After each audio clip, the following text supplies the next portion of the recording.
हरे कृष्णा। तो सभी भक्तों का हार्दिक स्वागत है आज के इस प्रातःकालीन श्रीमद् भागवत क्लास में। तो हमने कल पढ़ा था कि किस प्रकार योगा अभ्यास भगवान कपिल बताते हैं किस प्रकार हमको योगा अभ्यास करना चाहिए। और बार बार बोलते हैं मनुष्य को चाहिए कि ऐसा करे, मनुष्य को चाहिए कि ऐसा करे, मनुष्य को चाहिए कि ऐसा करे। ये बात आप लोगों ने कल नोटिस किया था कि बार बार हर श्लोक के प्रारंभ में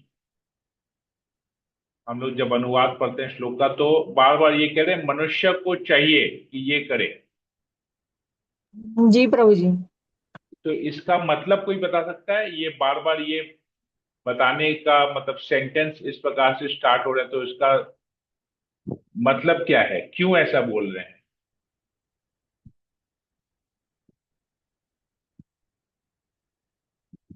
प्रभु जी, भगवान खुद जो अपने मुंह से मनुष्यों के बारे में बता रहे हैं ऐसा, मनुष्यों के लिए जो है इम्पोर्टेंट है। इनर मीनिंग ठीक है, वो तो बोल रहे हैं मनुष्य के लिए इंपॉर्टेंट है तो मनुष्य का है, ये ले ही होगा और किसी के लिए नहीं है। लेकिन इसका इनर मीनिंग मुझे चाहिएगा, कोई समझ पाया हो उसको। प्रभु जी, मनुष्य का वॉन्ट्स एंड डिजायर्स कभी खत्म नहीं होता। हम्म। तो तो उनके पास जो भी रहता है उनको चाहिए रहता है कि मुझे सब चाहिए, मतलब दे आर नॉट और satisfied with anything. Okay, okay चलिए मैं बता देता हूँ। इन आपने टच किया पर उसको कंप्लीट नहीं कर पाए। इट इज दैट कि मनुष्य का कर्तव्य ये सब करना, इसके अलावा जो है वो जरूरत नहीं है जिंदगी में। इसमें दो मतलब आता है। सबसे पहला कि भगवान हमको, क्योंकि हमको मनुष्य जीवन मिला है तो उस मनुष्य जीवन में हमको क्या करना चाहिए भगवान उसका उपदेश हमको दे रहे हैं। अभी जैसे मान लीजिए एलजी कंपनी है, ठीक है ना? एलजी, एलजी नाम आपने सब लोगों ने सुना है। एलजी प्रभु जी ब्रांड प्रभु का सी आई जी। नाम यू। सबने सुना है। जी यस प्रभु प्रभु जी, जी। सुना है। अभी एलजी कंपनी क्या है? जी प्रभु जी। एलजी कंपनी क्या वॉशिंग मशीन बनाता है, पता है ना? एलजी का वॉशिंग मशीन आता है जी और प्रभु। और एलजी का फ्रिज भी आता है टीवी भी यही आता है प्रभु जी। और एलजी का माइक्रोवेव ओवन भी आता है और एलजी का टीवी भी आता है। जी। ठीक है। तो अभी अभी हम क्या करेंगे, हम लोगों ने वो केबल का कनेक्शन लिया, केबल टीवी का कनेक्शन लिया और उसको क्या किया, उसके तार को एलजी के वॉशिंग मशीन में डालेंगे और कपड़ों को फ्रिज में डाल देंगे और जो है अ, खाना को टीवी के साथ रख देंगे। तो चलेगा क्या? ऐसे हो सकता है? प्रभु जी, नहीं प्रभु जी। हाँ, क्यों नहीं होगा भाई? सब तो एलजी है, सब तो एलजी है। उसका सिस्टम अलग चीज है प्रभु हाँ, जी। सब कोई एलजी है लेकिन एलजी का भी हर चीज का, जैसे पर्पस वॉशिंग अलग है। वॉशिंग मशीन कपड़े धोने के लिए ही है। काम अलग अलग दिया उसमें हुआ है। उसमें हाँ, उसमें और कोई कार्य नहीं हो सकता है। हम्म। टीवी, टीवी में केवल वो केबल का कनेक्शन ही चला के देख सकते हो और कुछ, और टीवी और दूसरा कोई कार्य नहीं करेगा। तो इसमें चित्तवन ने कहा कि डिफरेंट प्रोडक्ट डिफरेंट यूज।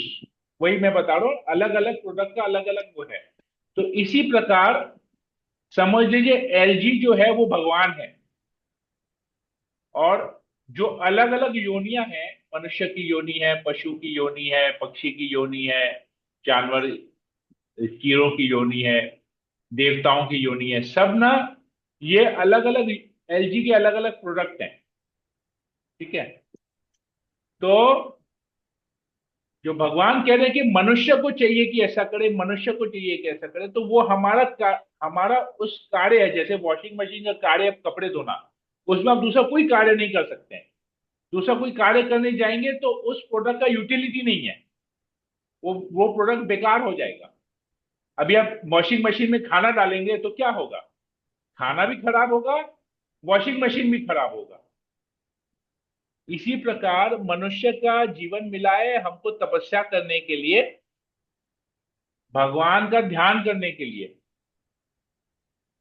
भगवान का नाम कीर्तन करने के लिए और भगवतम वापस जाने के लिए।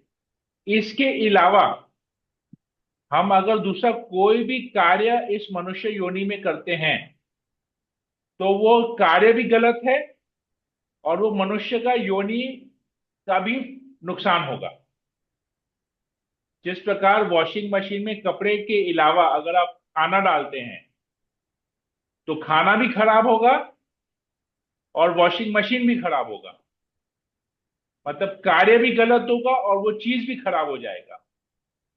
अगर उस चीज से हम गलत कार्य करते हैं तो वॉशिंग मशीन से गलत कार्य करना मतलब खाना को उसमें घुमाना, खाना पकाना, वो गलत कार्य है। तो इसी प्रकार मनुष्य का एक कर्तव्य है, उस तो जो वो कर्तव्य भगवान यहाँ पर बता रहे हैं, उसके अलावा अगर हम दूसरा कुछ भी करते हैं तो वो कार्य भी गलत है और मनुष्य का योनि भी बर्बाद हो जाएगा। समझ में आया ये क्यों बार बार ये चीज कह रहे हैं? क्लियर हुआ सबके लिए? जी प्रभु। यस प्रभु। इनर मीनिंग ये है, बार बार इसलिए कह रहे हैं, मनुष्य को चाहिए कि ऐसा करे, मनुष्य को चाहिए ऐसा करे, मनुष्य को चाहिए ऐसा करे। ओके, ठीक है। तो आज हम लोग इसमें और आगे पढ़ते हैं। ओम अज्ञानतिमिरान्धस्य ज्ञानंजनाशलाकया चक्षुरुन्मीलितं येन तस्मै श्री गुरुवे नमः। नमो विष्णुपादाय कृष्णप्रेष्ठाय भूतले श्रीमते भक्तिवेदांत स्वामिनिति नाम्ने नमस्ते सरस्वती देवी गौरवाणी प्रचारिणे निर्विशेष शून्यादि पाश्चात्य देशतारिणे। हे कृष्ण करुणा सिंधु दीन बंधु जगतपते गोपेश गोपिका कांत राधा कांत नमोस्तुते। तप्त कांचन गौरांगी राधे वृंदावनेश्वरी वृषभानुसुते देवी परमामि प्रिय। वांछा कल्पतरुभ्यश्च कृपा सिंधुभैव च पतितानां पावनेभ्यो वैष्णवेभ्यो नमो नमः। जय श्री कृष्ण चैतन्य प्रभु नित्यानंद श्री अद्वैत गदाधर श्री गौर भक्तविंदा। हरे कृष्ण कृष्ण कृष्ण हरे हरे, हरे राम राम राम हरे। मंगलाचरण की जय। ओम नमो भगवते वासुदेवाय। ओम नमो भगवते वासुदेवाय। ओम नमो भगवते वासुदेवाय। श्रीमद् भागवतम तीसरा स्कंद अध्याय 28 श्लोक नंबर 12।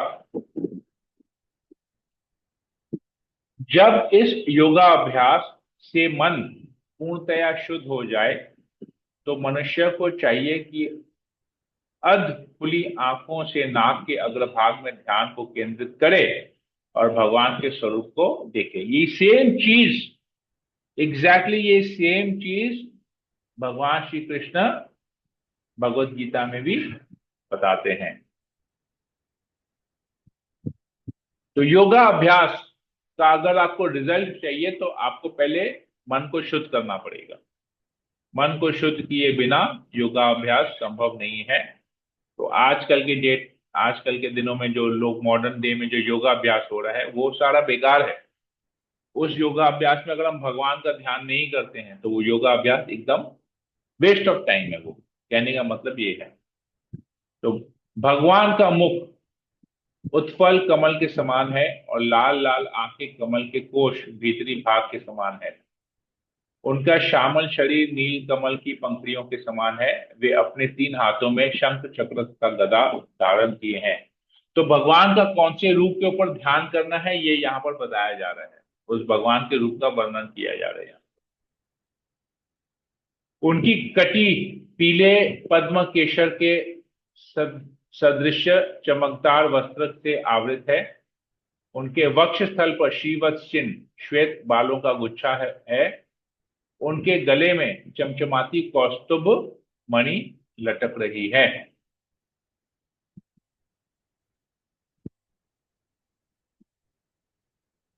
वे अपने गले में वन पुष्पों की आकर्षक माला भी धारण करते हैं जिसकी सुगंधी से मतवाले भौरे के झुंड माला के चारों ओर गुंजार करते हैं। वे मोती की माला, मुकुट, एक जोड़ी कंकड़, बाजूबंद तथा नुपुर से अत्युत्तम ढंग से सुसज्जित है। देखिए ये सेम डिस्क्रिप्शन जो अभी हम यहाँ पर पढ़ रहे हैं, ये सेम डिस्क्रिप्शन हमने पहले कहाँ पढ़ा? वन पुष्पों की माला और मुकुट, श्रीवत्स चिन्ह, बाजूबंद, नुपुर, माला में भौरे जो हैं चारों ओर गुंजार कर रहे हैं। किसी को याद है हमने ये कहाँ पढ़ा था? ये सेम डिस्क्रिप्शन भगवान का आप मतलब समझाए थे हम लोगों को। कहाँ पढ़े थे? कम है क्या? किसी को याद है? हरे कृष्णा प्रभु जी भगवान। किसी को याद है ये डिस्क्रिप्शन हमने कहाँ पढ़ा था? क्या बात है, किसी को याद नहीं है? देखिए भगवान का डिस्क्रिप्शन याद नहीं है, बाकी क्या याद रहेगा हमको? अल्टीमेट जो चरम लक्ष्य जो है हमारा, वही हमको पता नहीं है। तो सोचिए क्या हमारा जीवन है। प्रभु जी पहले स्कंद में ही था, पहले स्कंद में। और कोई?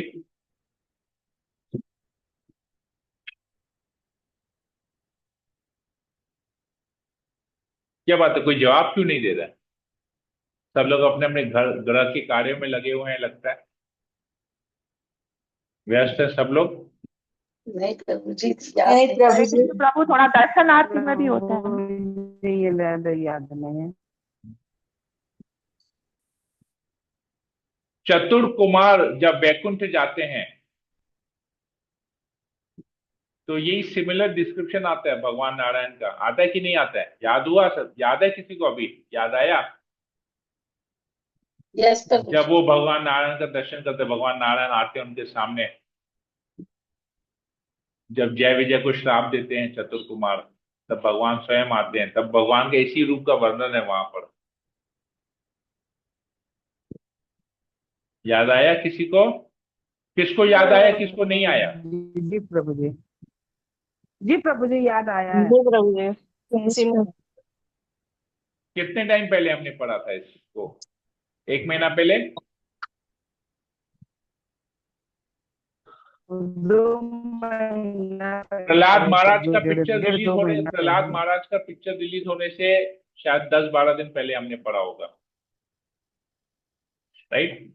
महाअवतार नरसिम्हा, वो मूवी रिलीज होने से 10-12 दिन पहले ही हमने पढ़ा था, है ना?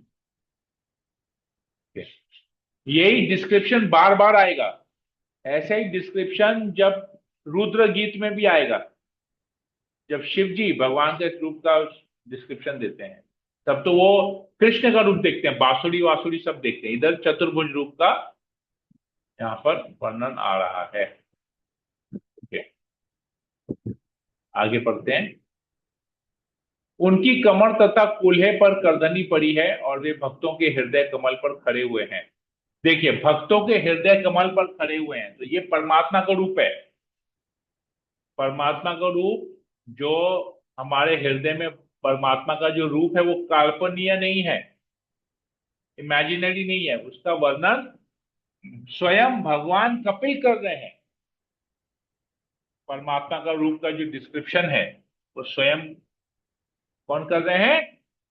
कपिल मुनि कर रहे हैं। और खड़े हुए हैं, बैठे हुए नहीं है, खड़े हुए हैं। वे देखने में अत्यंत मोहक हैं और उनका शांत स्वरूप देखने वाले भक्तों के नेत्रों को तथा आत्माओं को आनंदित करने वाला है। भगवान शाश्वत रूप से अत्यंत सुंदर हैं और प्रत्येक लोक में समस्त वासियों द्वारा पूजित हैं। वे चिर युवा रहते हैं, मतलब हमेशा यंग रहते हैं, और अपने भक्तों को आशीष देने के लिए उत्सुक रहते हैं। तो देखिए भगवान हमेशा कृपा करने के लिए रेडी हैं। खाली हम लोग का प्रॉब्लम है, हम कृपा लेना नहीं चाहते, खाली मुखामुखी बोलते हैं कि कृपा चाहिए कृपा चाहिए कृपा चाहिए, पर लेने के लिए रेडी नहीं है। भगवान कृपा देने के लिए उत्सुक है, आओ यार कृपा लो लो लो, हम लोग ही नहीं लेते हैं। तो भगवान का यश वंदनीय है क्योंकि उनका यश भक्तों के यश को बढ़ाने वाला है। अतः मनुष्य को चाहिए कि पूर्ण पुरुषोत्तम भगवान तथा उनके भक्तों का ध्यान करे। तो देखिए, मनुष्य को चाहिए कि पूर्ण पुरुषोत्तम भगवान तथा उनके भक्तों का ध्यान करें, मतलब गुरु का और भगवान का। मनुष्य को तब तक भगवान के शाश्वत रूप का ध्यान करना चाहिए जब तक मन स्थिर न हो जाए। अब देखिए, हमारा मन स्थिर नहीं है, सबका मन चंचल है, इधर उधर भागता है। तो यहां पर क्या बताया गया है, जब तक मन स्थिर नहीं होता तब तक भगवान के रूप का ध्यान करो। और हम लोग बोलते हैं प्रभु हमारा तो मन चंचल, हम भगवान के रूप का ध्यान नहीं कर पा रहे। तो ध्यान नहीं कर पा रहे, मन चंचल है, का मत इसका आंसर यही है कि ध्यान ही करना है और उसका कोई उपाय नहीं है। नहीं भी हो तो भी खींच खाच के उधर लाना चाहिए। जैसे एक बार एक प्रभु जी ने, एक सीनियर वैष्णव ने, वरिष्ठ वैष्णव ने अपने अपने एक लेक्चर में बता रहे थे कि एक व्यक्ति का विवाह हुआ। तो विवाह होने के बाद, शादी होने के बाद, शादी को 2-3 महीने 4 महीने हो गए, तो बड़ा असमंजस में था विवाह के बाद। तो उसने अपने एक फ्रेंड से पूछा जो ऑलरेडी विवाहित था, उससे 2-3 साल उम्र में बड़ा था, अपने कलीग से, ऑफिस के कलीग से पूछा जो शादीशुदा था और उससे उम्र में भी बड़ा था, मतलब उम्र में भी एक्सपीरियंस था, गृहस्थ जीवन में भी एक्सपीरियंस था। तो बोला यार मैं क्या करूं, मुझे अपने पत्नी के प्रति ना प्रेम नहीं होता है, उपाय बताओ। तो बोला प्रेम करो। बोले यार तुम मजाक कर रहे हो, मैं तुमसे पूछ रहा हूं कि मेरे पत्नी के प्रति मुझे प्रेम उत्पन्न नहीं हो रहा और तुम बोल रहे प्रेम करो।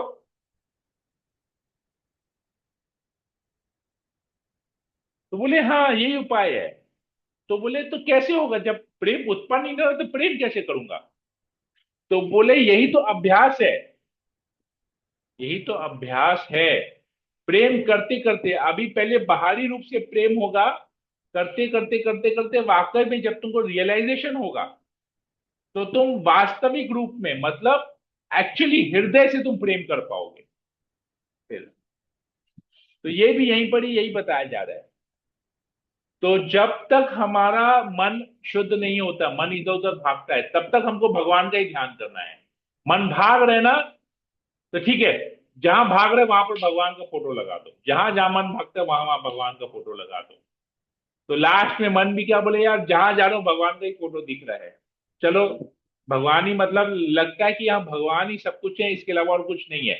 चलो अब मैं एक जगह बैठ गया, मुझे भागने का जरूरत नहीं है, सब जगह ही भगवान दिख रहे हैं, तो एक ही जगह बैठ के भगवान को देखूं, फिर उधर उधर भागने का जरूरत नहीं है। जब एक ही जगह बैठ के भगवान को ही देखना है तो मन फिर इधर उधर भागेगा नहीं, मन चंचल, मन का चंचलता जो है बंद हो जाएगा।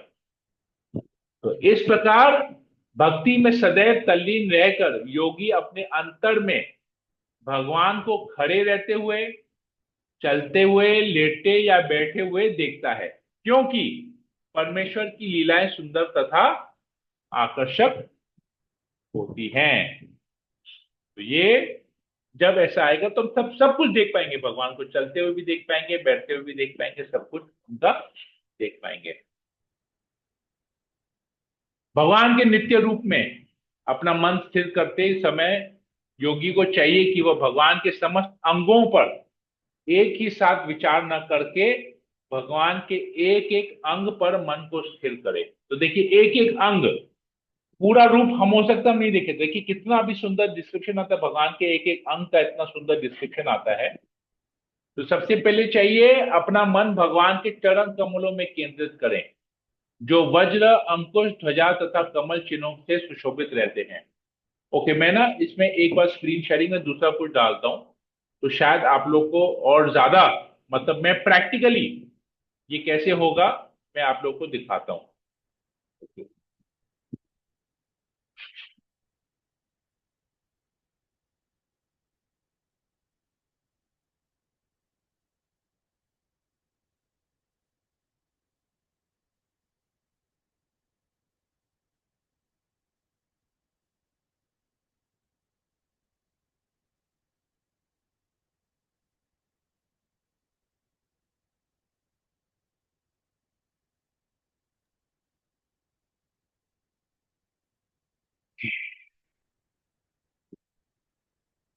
देखिए अभी आप लोग कुछ स्क्रीन पे देख पा रहे हैं?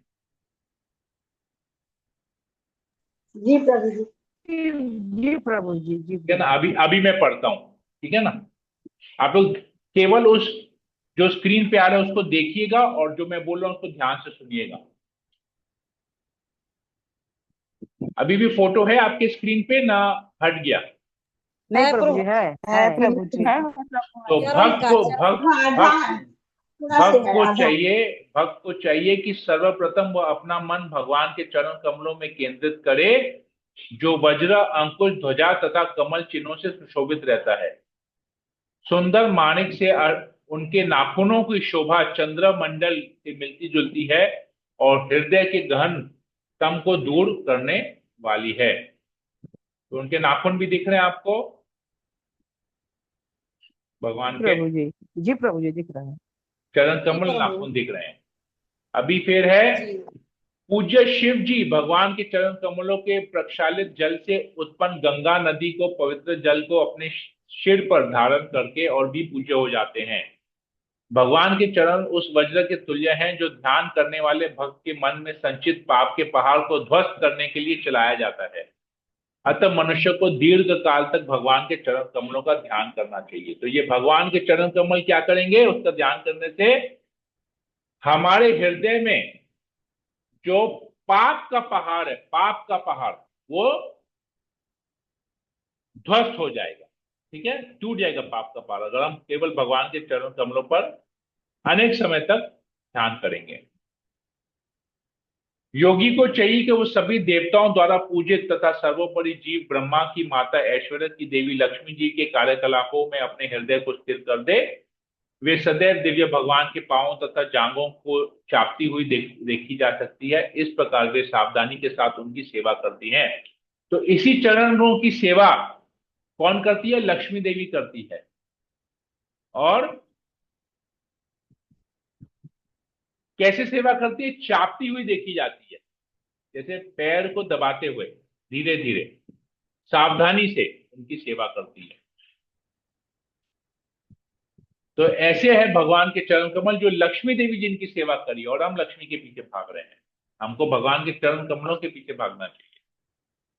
फिर ध्यान में योगी को अपना मन भगवान की जांघों पर स्थित करना चाहिए, जो समस्त शक्ति के की आगार है।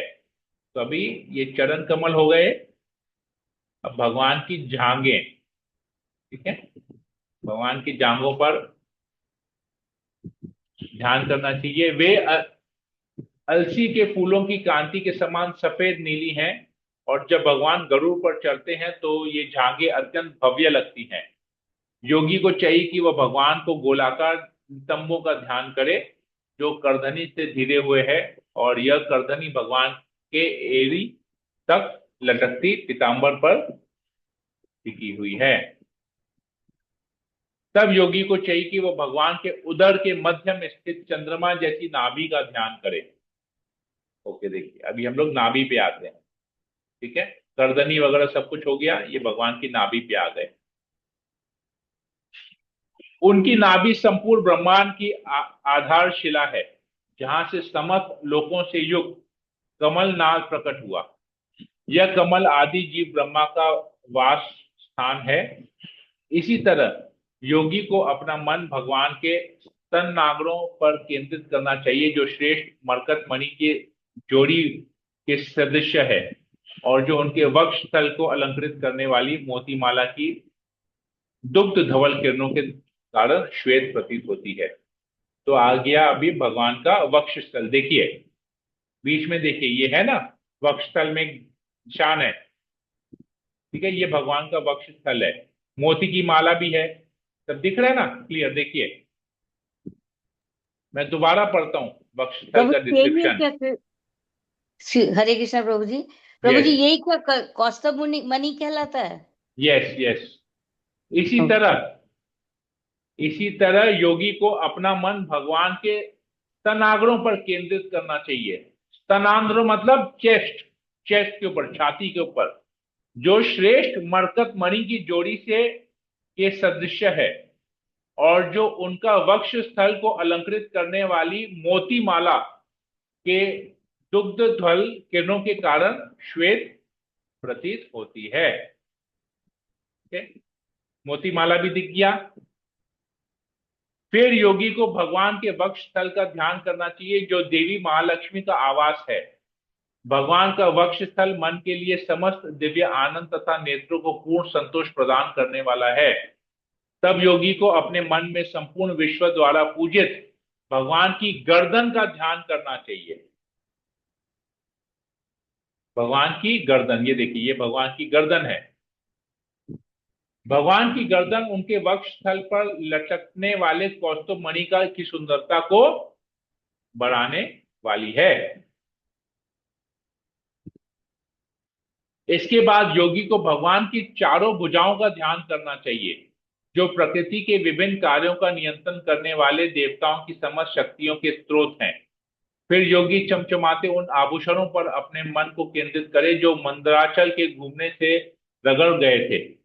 उसे चाहिए कि भगवान के चक्र, सुदर्शन चक्र का भी ठीक से चिंतन करे, जो 1000 आड़ों से तथा असह्य तेज से युक्त है। साथ ही वह शंख का ध्यान करे, जो उनकी कमल सदृश हथेली में हंस सा प्रतीत होता है। तो ये देखिए, ये भगवान का, ओके, यहाँ पर गदा है, ये सुदर्शन चक्र है। देखिए, ये भगवान का सुदर्शन चक्र है। दिख रहे हैं सबको सुदर्शन चक्र? जी प्रभु जी। यस प्रभु। ओके, ये भगवान जी प्रभु गदा धारण की हुई, ये भगवान की गदा है। और ये भगवान के हाथ में शंख है। और देखिए, भगवान के सारे ज्वेलरी, कितना अलंकार, अलंकार जो है भगवान का सब। और ये कमल का फूल है भगवान के हाथ, ठीक है।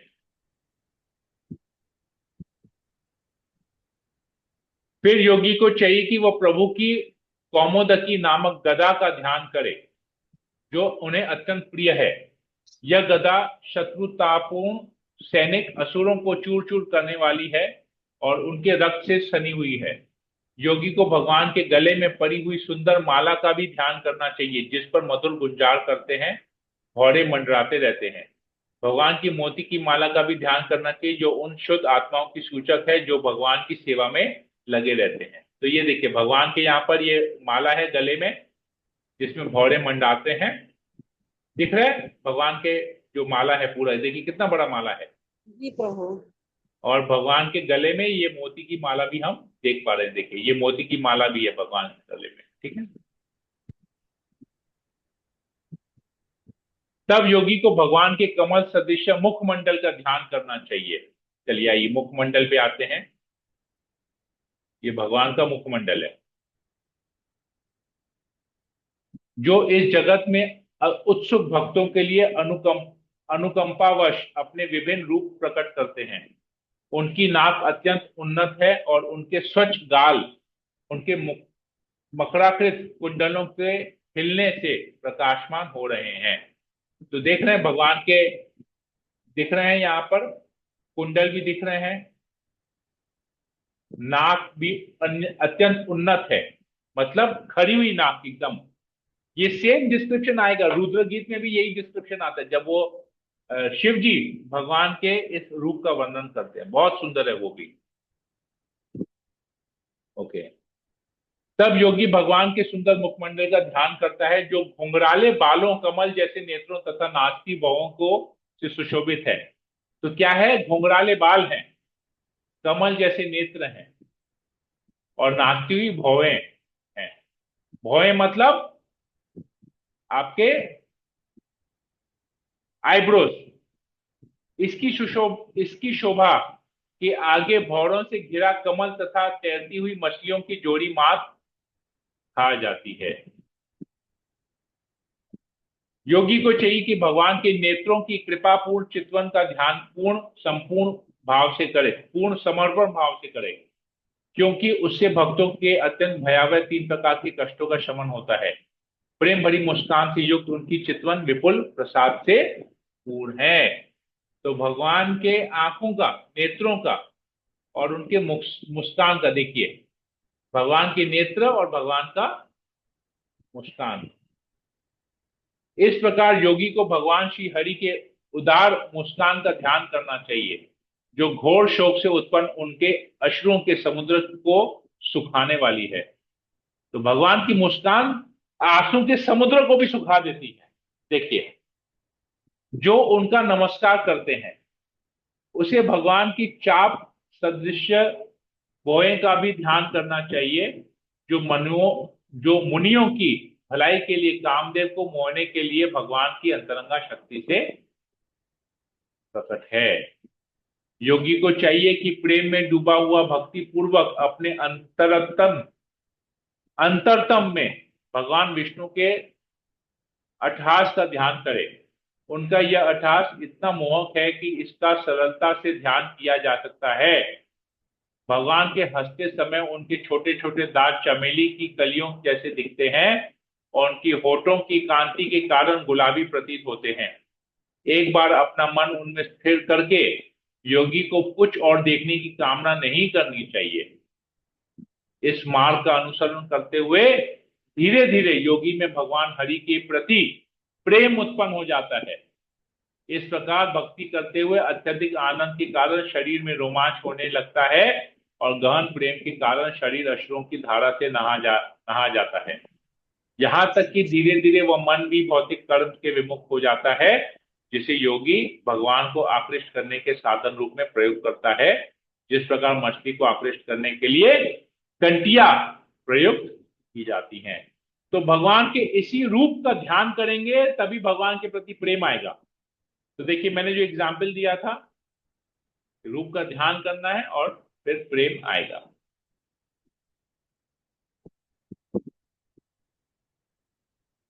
इस प्रकार जब मन समस्त भौतिक कलमश से रहित और विषयों से विरक्त हो जाता है तो यह दीपक की लौ के समान हो जाता है। उस समय मन वस्तुतः परमेश्वर जैसा हो जाता है और उनसे जुड़ा हुआ अनुभव किया जाता है क्योंकि यह भौतिक गुणों के पारस्परिक प्रवाह से मुक्त हो जाता है। हरे कृष्णा। ओके। हरे कृष्णा प्रभु जी, दंडवत प्रणाम। प्रभु जी, अभी प्रणाम। ये जो आपने चित्र दिखाया है ना, वो उसमें थोड़ा सा मतलब कि वो इनलार्ज करके थोड़ा सा आप उसमें डाल देंगे ग्रुप में। ये हाई रेजोल्यूशन फोटो है, आपको जितना जूम चाहिए उतना जूम कर सकते हैं। देखिए, मैंने अभी इसको 146% जूम किया, फिर भी कितना क्लियर है। देखिए, एक एक हाँ, चीज। मतलब पूरा जैसे एचडी लिखा होता है ना, पूरा एचडी हाँ, ये एचडी फोटो ही है भगवान का। ये देखिए, भगवान की हाँ गर्दनी भी है, हाँ भगवान हाँ, के देख। अलंकार देखिए, भगवान के जो है ये रिंग्स हैं, फिंगर रिंग्स हैं, देखिए बैंगल्स हैं, सब कुछ यहाँ पर कितना क्लियर है। देखिए, भगवान के चरण में देखिए तुलसी दल, भगवान के चरणों में हम्म तुलसी दल है। देखिए, दिख रहा है। देखिए, हम्म। भगवान के नाखून भी चरणों वाइट वाइट में नजर आ रहे हैं नाखून उसमें, भी, चंद्रमा चंद्रमा जैसा रोशनी आ रहा है जैसे नाखूनों में। हाँ, आधा चंद्रमा होता है ना आधा जैसे। चंद्रमा होता है। देखिए, जैसा हाँ डिस्क्रिप्शन है वैसा ये फोटो है। देखिए, हाँ, एकदम क्लियर। तो ये इस रूप हाँ। को ध्यान करना, भगवान स्वयं कह रहे हैं, कपिल मुनि कह रहे हैं कि इस रूप को ध्यान करना बहुत इजी है। हरे देखिए, कृष्णा। उनको हमने कि ये वाला चित्र देख लिए तो अपना हमने ना वो कभी आंखों से जा ही नहीं सकता वो। ओके, आप वेरी प्रभु जी गुड। इसको थोड़ा सा डाल के ना, इनलार्ज करके आप इसमें डालिएगा, हम लोग इसको ना मतलब कि फ्रेम करवा के रखेंगे। ओके, ये रेडी फोटो शायद मिलता है, पता नहीं, मुझे एक बार चेक करना पड़ेगा। पर नहीं, बहुत मैं रेयर देख है लेता प्रभु हूँ। जी ये। मिल ओके, देखा नहीं है मैंने ज्यादातर। अच्छा ठीक है। हरे ओके, कृष्णा प्रभु जी, दंडवत प्रणाम। यस माता प्रभु जी, जी, बोलिए। भगवान का मतलब जैसे कि उनका सब मतलब ध्यान करना है, तो जो घर में विग्रह है उनके प्रति तो ध्यान कर सकते हैं सेम ना। सेम, हाँ सेम चीज है। आपका विग्रह इससे अलग नहीं होगा। विग्रह खाली नहीं है।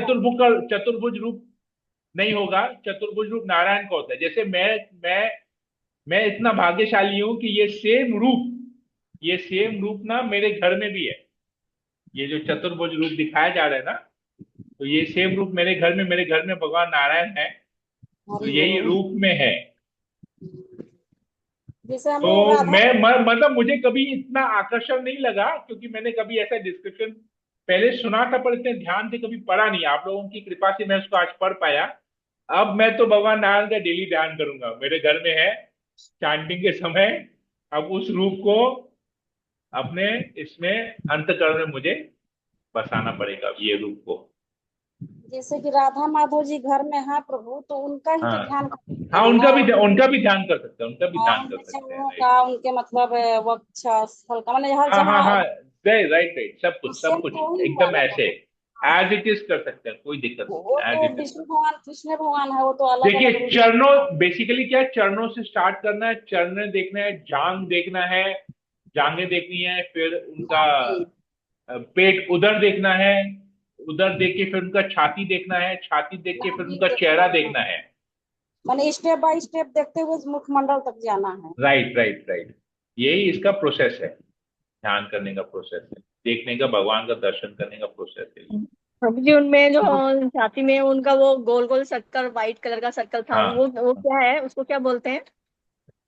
वो हमने यहाँ पर अभी पढ़ा ना, डिस्क्रिप्शन में, श्लोक नंबर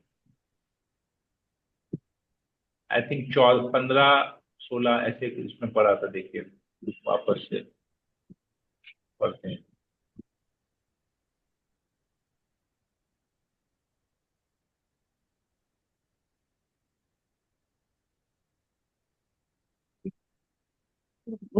मनी है प्रभु जी वो।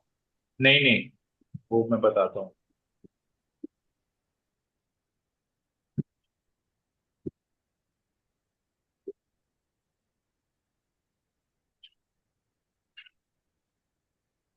श्लोक नंबर 15 पर आएंगे।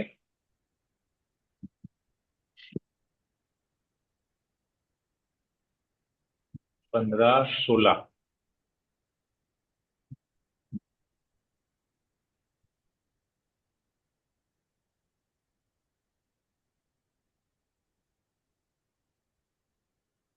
17।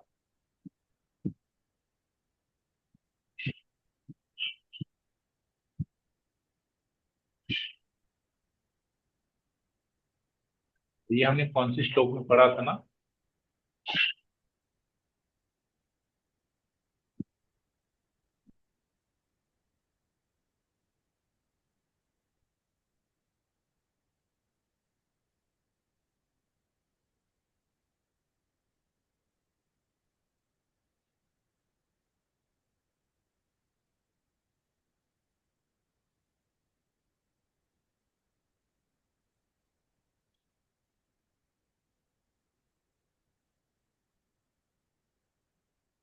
उधर उधर के बाद हमने पढ़ा नाभि, स्तनाग्र पढ़ा ना। ओके, स्तनाग्र पढ़ा।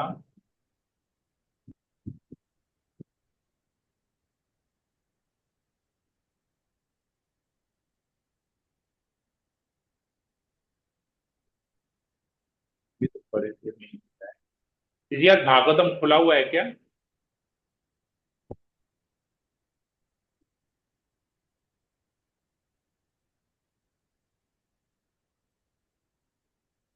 बात करता हूँ। अच्छा, उनके वक्षस्थल पर देखिए, शिवत चिन्ह है वो, श्वेत बालों का गुच्छा, श्लोक नंबर 14। श्लोक नंबर 14 देखिए क्या लिखा हुआ है, पढ़िए। हम्म। पढ़िए क्या लिखा हुआ है। उनकी कटी पीले पद्म केसर के सदृश चमत्कार वस्त्र से आवृत है। उनके वक्षस्थल पर श्रीवत्स चिन्ह, श्वेत बालों का गुच्छा है। उनके गले में चमचमाती ये श्रीवत्स चिन्ह है, श्रीवत्स हाँ। चिन्ह है, जो लक्ष्मी देवी का निवास स्थान है। ठीक है, अच्छा। श्वेत बालों का गुच्छा।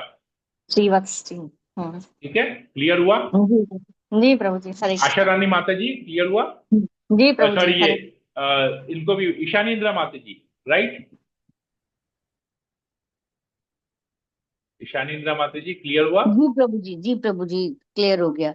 एक्चुअली मंदिर में भी ना देखने की कोशिश करती थी कौस्तुभ मणि को, लेकिन हाँ कभी दिखाई नहीं दिया, इसीलिए मेरे को लगा कि कहाँ होता है, पता लगाना है, बोल के मैंने आपसे पूछा प्रभु जी। ठीक है, और किसी को कुछ पूछना है, कुछ बोलना है? हाँ, हरे कृष्ण प्रभु जी एक बात पूछनी थी, बहुत दिन से सोच रही थी। पिछली बार हम यात्रा में गए थे तो वहां पर ना सब यात्रा का लोग तुलसी। क्यों क्लास नहीं नहीं, के बीच में पूछते यात्रा हैं? का नहीं है प्रभु जी, तुलसी माता का है। तुलसी हाँ की जो डंडी होती है सूखी हुई, सब लोग हाँ, उसको इकट्ठा करके वहां पे उससे दीप, मतलब भगवान जी का दीप दिखा रहे थे, तो क्या वो सही है? सही है। तुलसी ओके। काष्ठ, उसे तुलसी हाँ, काष्ठ कहते तुलसी का। हैं। Yes yes. तुलसी काष्ठ में अ, रुई रुई को घी में डुबो के हाँ तुलसी काष्ठ हाँ में हाँ। बांधेंगे, और उससे अगर हम्म। भगवान की आरती करेंगे या अच्छा। भगवान को दिखाएंगे तो उसका बहुत ज्यादा हम्म महिमा है। ये महिमा आएगा आपका जब कार्तिक मास की महिमा में जाते हैं ना, उसमें इसके बारे में, हम्म। उसके उसके इसके बारे में उसमें दिया हुआ है, तुलसी काष्ठ। इसी को क्लियर करना था, क्योंकि कुछ कह रहे थे यस। नहीं तुलसी ऐसे गलत है, ये है, तो मैंने नहीं नहीं नहीं प्रभु नहीं, से तुलसी सोचूंगी। काष्ठ ये एकदम परफेक्ट है, एकदम सही है। और एक प्रभु जी ये बोल रहे थे, मतलब प्रभु जी, गंगा, क्योंकि भगवान के चरणों से गंगा जी निकली है, तो जब हम्म। गंगा हम स्नान कराते हैं भगवान को, तो उसमें गंगा जल नहीं डाल के तुलसी पत्ता डालना चाहिए। ये हाँ सही, ये बताइए। सही है। अच्छा। ओके। प्रभु जी डेली करना चाहिए और तुलसी काष्ठ से आरती?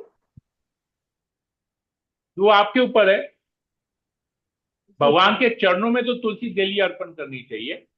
नहीं नहीं, बाकी आप तुलसी लोगों के काष्ठ ऊपर का है। जो आरती नहीं आरती नहीं, जो वो हम नहीं नहीं, बोले वो ना। वो जिसके अब आप जबरदस्ती तुलसी को तोड़ेंगे काटेंगे तो वो गलत है। हाँ हाँ हाँ जो हाँ तुलसी सूख जाती है, हाँ जो हाँ। तुलसी सूख जाती है ना, उसके काष्ठ को लेके ऐसे करेंगे। ठीक है ना?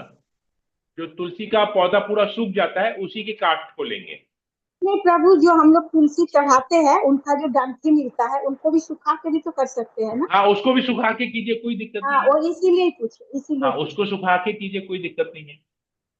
जी प्रभु। ओके, मैंने फोटो को ग्रुप में शेयर कर दिया है, आप लोग देख लेंगे। High resolution photo, HD photo मैंने डाल दिया है। ठीक है। हरे और किसी कृष्ण को प्रभु। कुछ पूछना है? और किसी को कुछ पूछना है? थैंक यू प्रभु जी, हरे कृष्णा। ठीक है, फिर सेशन को यही एंड करते हैं। सोनल हरे माता कृष्ण जी, प्रभु यस। जी। यस प्रभु माता जी, जी। हम लोग सुबह जो आरती करते हैं तो यही प्रोसेस में आरती होना चाहिए क्या, कि पहले चरण देन फिर नहीं, आरती होती उल्टी है, नाभि? आरती का सिस्टम अलग होता है। आरती में चरणों में 4 बार, और फिर कमर में 2 बार, और चेहरे पे 3 बार। प्रोसेस वही है। और फिर पूरी बॉडी में 7 टाइम्स। ये सिस्टम होता है आरती का। अच्छा, ठीक है धूप प्रभु जी। धूप का सिस्टम होता है 7 टाइम्स। दीप दीप का सिस्टम होता है 4 2 3 7। 4 बार चरणों में, 2 बार कमर में, 3 बार चेहरे में, 7 बार पूरी बॉडी में। ठीक है। ईच एंड ठीक है एवरी प्रभु। ऑफरिंग, हर एक ऑफरिंग जो हम भगवान को करते हैं वो उनके चरणों से स्टार्ट होता है और फिर पूरी बॉडी में घूमता है। ठीक है। मतलब चरण से लेके स्टार्ट करेंगे, एक क्लॉकवाइज सर्किल करेंगे, वापस चरण पे खत्म होगा तो वन वन टाइम हुआ, ऐसे करके 7 टाइम्स। ठीक है। प्लीज रिपीट प्रभु जी आरती थोड़ा सा, प्रोसेस। हाँ, थोड़ा सा आरती ये ग्रुप प्रोसेस। में थोड़ा लिख दीजिएगा ना प्रभु जी ओके, एक बार। मैं अभी आप लोगों को बोल रहा हूं। देखिए, सबसे पहला हम लोग जो ऑफरिंग करते हैं वो होता है धूप। धूप माने अगरबत्ती। अगरबत्ती या धूप, जो भी आप, जो जो भी ऑफर करता हो, वो सबसे, वो 7 टाइम्स भगवान के बॉडी में ऑफरिंग करेंगे। 7 बार, मतलब चरणों से स्टार्ट करेंगे, पूरे बॉडी में एक क्लॉकवाइज सर्किल घुमाएंगे, 1 बार हुआ, ऐसे करके 7 बार पूरे भगवान के शरीर में घुमाएंगे, 7 टाइम्स। क्लियर हुआ? सबसे पहले धूप या अगरबत्ती। सेकंड होता है दीप। दीप मतलब दिया। अब वो मेटल का दिया हो सकता है, जो हम लोग जिसमें आरती, जो आरती का दिया जिसे कहते हैं, वो आरती का दिया भगवान के चरणों में 4 बार, फिर भगवान के उदर में, उदर या कमर में 2 बार, नाभि की तरफ 2 बार, फिर उनके चेहरे में 3 बार, 4 2 3, फिर उसके बाद पूरी बॉडी में, मतलब बॉडी में वापस से वही प्रोसेस, चरणों से स्टार्ट करके क्लॉकवाइज, जिस प्रकार से घड़ी का सुआ घूमता है उसी डायरेक्शन में क्लॉकवाइज, उसे क्लॉकवाइज डायरेक्शन कहते हैं, 7 बार। तो चरणों में 4 बार, कमर में 2 बार, चेहरे में 3 बार, फिर 7 बार पूरे बॉडी में। ये हो गया दिया का। फिर थर्ड ऑफरिंग आता है जल शंख का, जो हम जल शंख में जल डाल के भगवान को ऑफरिंग करते हैं, वो होता है चेहरे पे 3 बार और पूरे शरीर में 7 बार। ठीक है, जल शंख। फिर चौथा होता है रुमाल, रुमाल पूरे शरीर में 7 टाइम्स। फिर पांचवा होता है पुष्प, पुष्प भी पूरे शरीर में 7 टाइम्स। फिर भगवान के चरणों में पुष्प ऑफरिंग कर देंगे। ठीक है, फिर हो गया आपका चामर, हो गया व्हाइट वाला चामर, और फिर पीकॉक, पीकॉक फेदर का फैन। 7 आइटम भगवान को ऑफरिंग होता है। अगर आप लोग 7 आइटम ऑफरिंग नहीं करते हैं तो आप लोग को 3 आइटम ऑफरिंग करना है। 3 आइटम हो गया धूप, दीप और पुष्प, ये 3 से भी पूजा कर सकते हैं। ठीक है, क्लियर हो गया? तो प्रभु जी, ये जो रुमाल से हम लोग कर रहे हैं, ये क्या ऑफरिंग हो रहा है, मतलब ये? रुमाल इज लाइक हम लोग भगवान को, जल इज लाइक भगवान को जो है स्नान करा रहे हैं, और रुमाल इज लाइक भगवान को हम वस्त्र ऑफर कर रहे हैं। अच्छा, ठीक है इट इज प्रभु लाइक जी। ऑफरिंग। एक्चुअली एक एक चीज ना, जो पंच तत्व है ना, जो पंच तत्व से हमारा शरीर बना हुआ है, पंच भौतिक तत्व, पृथ्वी जल अग्नि वायु आकाश, तो ये पांचों चीज ना एक एक तत्व को रिप्रेजेंट करता है। ठीक है, जी जैसे प्रभु जी। जैसे जो वस्त्र, जो रुमाल है वो पृथ्वी को रिप्रेजेंट करता है। ठीक है, जो अग्नि है, जो जो दीप है वो अग्नि को रिप्रेजेंट करता है। ठीक है, जो जल शंख है वो जल को रिप्रेजेंट करता है। और पृथ्वी, अग्नि, जल, वायु और आकाश, तो वायु और आकाश जो है वो आपका, जो चामर है वो वायु को रिप्रेजेंट करता है, और जो धूप है वो आकाश को रिप्रेजेंट करता है, क्योंकि आकाश से वो, उसी से तो सुगंध आती है, सुगंध। ठीक है ना, तो उससे वो धूप उसको रिप्रेजेंट करता है। ठीक है, क्लियर हो गया? तो जी बेसिकली हम प्रभु जी। पूरे पंच तत्वों को, जो 5 चीजें हैं, 5 भौतिक तत्व हैं, 5 पंचभूत जिसे कहा जाता है, उस पंचभूत को हम लोग भगवान की सेवा में लगा रहे हैं। ठीक है, क्लियर हो गया? जी प्रभु जी। हरे कृष्णा। तो और किसी को कुछ पूछना है? सेशन को यही एंड करते हैं फिर। हरे कृष्णा कृष्ण कृष्ण हरे हरे, हरे राम राम राम हरे हरे। पंचाकल्पतरुभ्यश्च कृपा सिंधुभ्यैव च पतितानां पावनेभ्यो वैष्णवेभ्यो नमो नमः। समेत भक्तवृंद की जय, श्रील प्रभुपाद की जय, ग्रंथ श्रीमद् भागवतम की जय। हरे हरे कृष्णा। कृष्णा प्रभु जी, दंडवत